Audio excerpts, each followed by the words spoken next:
Evet.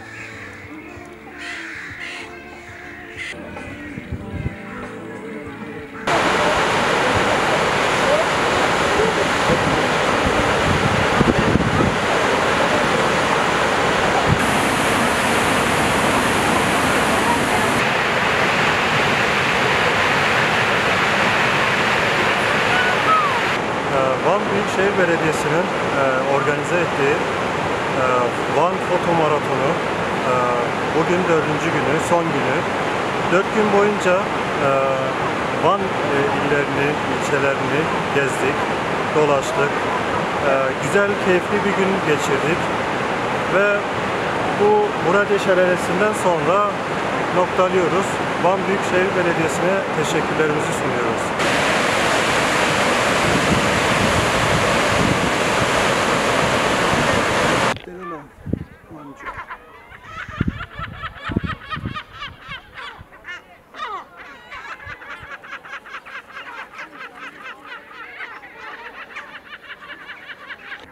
Döneceğim yani.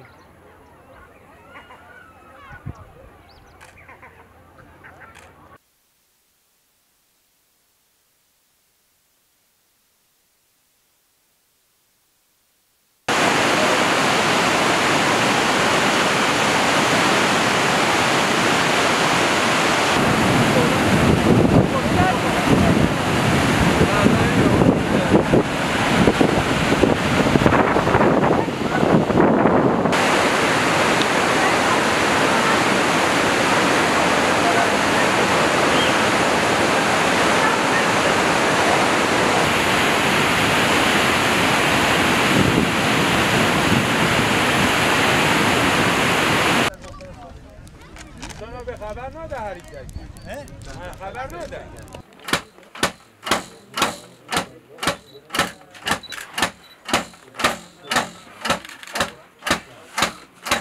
Arkadaşlar da bizi bekliyor. Musa dayı. Sayın hocam diğer grubu alacağız. 25 yıldır doğa fotoğrafçılığını yapıyorum. Van Gölü Havzası'nda. Bu fotoğraf maratonu çok harika bir şeydi. Geç kalınmış bir olaydır. Fakat yine de çok güzel geçiyor, mükemmel geçiyor. Eminim ki Van'a çok turizm bakımında çok büyük katkısı olacağına sanıyorum.